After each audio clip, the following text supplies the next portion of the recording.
आज संजोग से श्री अंकित तिवारी जी से इस बात पर एक विमर्श का शीर्षक मिला कि समाजवाद और पंथ निरपेक्ष जो संविधान में जोड़े गए थे भारतीय संविधान की प्रस्तावना में, उस पर इतना हो हल्ला इसलिए हो रहा है कि एक पक्ष संविधान को बचाने के नाम पर डरा हुआ सा है कि वह कुछ नया नहीं करना चाहता। दूसरा चीज़, इसको अगर दूसरी तरह से सुनेंगे तो एक समय था कि जब वही पक्ष के लोग संविधान में इन दो शब्दों को जोड़ के संविधान को नया किए। दूसरा पक्ष ये कह रहा है कि संविधान में अगर संशोधन करने से संविधान का मूल स्वरूप कुछ चेंज होता है तो केशवानंद भारती का केस 1973 का, शंकरी प्रसाद का केस, इन दो वादों का क्या होगा, क्या असर होगा। एक विषम परिस्थिति होती है कि 1976 में ये कौन सी स्थितियां आ गई थी कि भारत के संविधान की प्रस्तावना में समाजवाद और पंथ निरपेक्ष दो शब्दों को जोड़ा गया। अगर न जोड़ा जाता तो हम 26 साल की यात्रा कर चुके थे। आज़ादी के बाद बड़े सुकून से हमारे 26 साल बीते थे। ऐसी कौन सी स्थिति आई कि 26वें साल में हमें इन दो शब्दों का इस्तेमाल करना पड़ा। इसका साफ साफ मत है कि संविधान की आवश्यकता नहीं थी, वो व्यक्ति की आवश्यकता थी। या ये कहा जाए कि कुछ रूस जैसे हमारे पड़ोसी देश थे जो हमारे हरदम मददगार रहे भारत देश के, उन लोगों को इस बात की आपत्ति थी कि हमने बहुत दिनों तक, आज तक हम आपकी मदद किए, सारे देश से आपने बहुत कुछ लिया अपने संविधान के निर्माण में, लेकिन रूस से आपने क्या लिया। रूस से वो पार्ट संविधान में हम नहीं ले पाए थे जो हमारे संविधान का मेन पार्ट हो। तब हमें ये लगा कि हम कुछ ऐसे शब्दों को जोड़ दें तो हमारे संविधान की भी एक से संबंधित उस विचारधारा के लोग भी इस संविधान को अपना संविधान कहेंगे। रूस जैसे लोग भी, देश के लोग भी कभी भारत आएंगे तो उनको भी अपनत्व जैसा लगेगा, क्योंकि भारत के संविधान को यह कहा जाता है कि एक विभिन्न देशों के संविधान के फूलों से सजा हुआ एक भारत का गुलदस्ता है जो विश्व के लिए।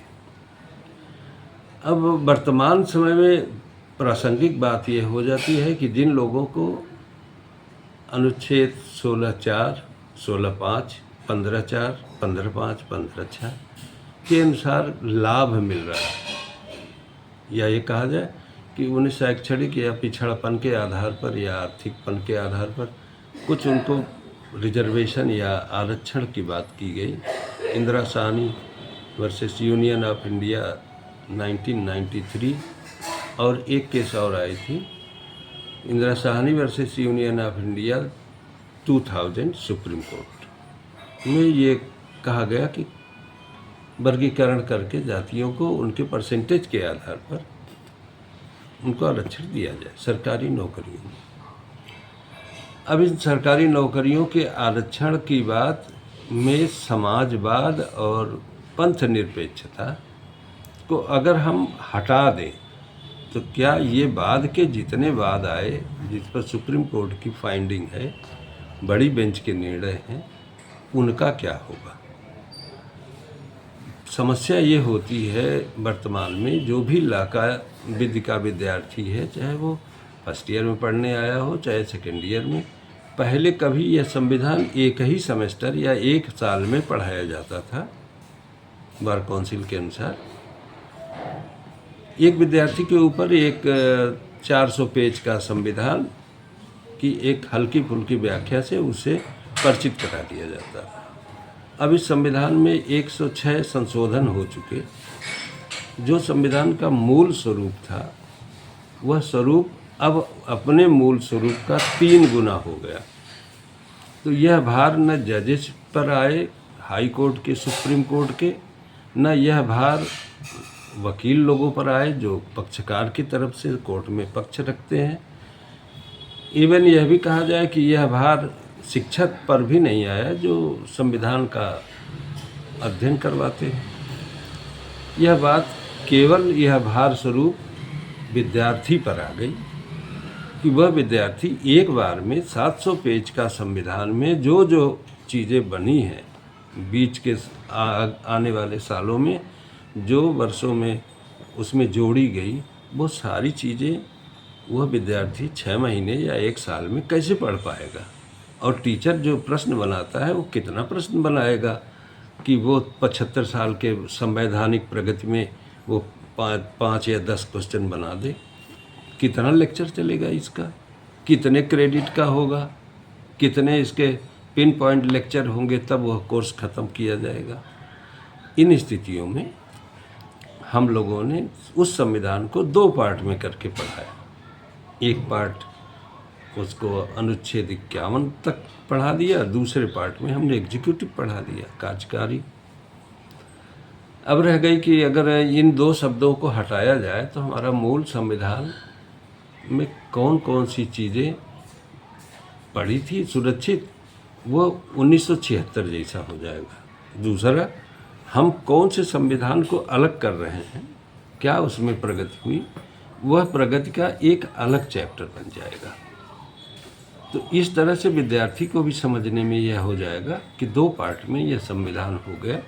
हमारे असर क्या हुए कि बहुत सारी चीज़ें हमने अनावश्यक एक के जुड़ जाने से दूसरा जुड़ गई। या मूलतः कहा जाए कि कहीं भी संविधान में एक जगह अगर आप जोड़ेंगे तो 3 जगह उसका असर दिखाई देता है।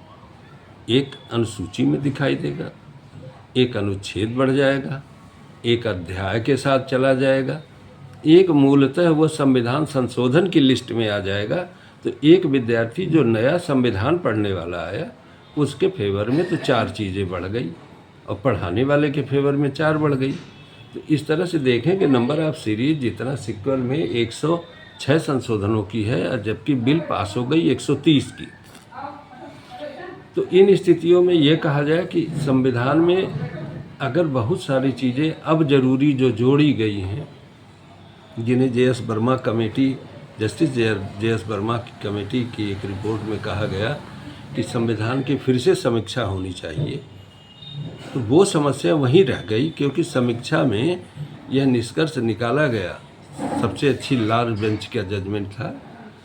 केवल एक बिंदु पर यह बात रुक गई कि जिस समय एक संविधान जो लागू है उसको हटाया जाएगा और जिस समय दूसरा संविधान लागू किया जाएगा, इन दोनों के बीच में कुछ माइन्यूट सा एक गैपिंग आएगी और उस समय भारत में न पुराना संविधान होगा न नया संविधान लागू होगा, तो क्या वो नई आज़ादी का प्रतीक होगा। तो इस संदर्भ में वह बात वहीं रुक गई। अटल बिहारी गवर्नमेंट की बात, समय की बात है।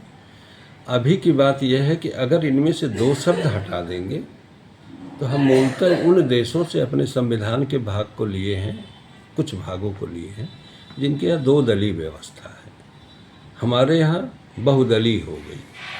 तो कम से कम जनता का पैसा, सरकार की मशीनरी का सदुपयोग और एक पारदर्शिता, जो 2005 में कहा जाए कि सूचना प्राप्त करने के अधिकार से संबंधित राइट टू इन्फॉर्मेशन एक्ट आया, उनके साथ जो 7 चीज़ें आई, सहभागिता, पारदर्शिता, दायित्व, जवाबदेही, इस तरह से 7 चीज़ें आई।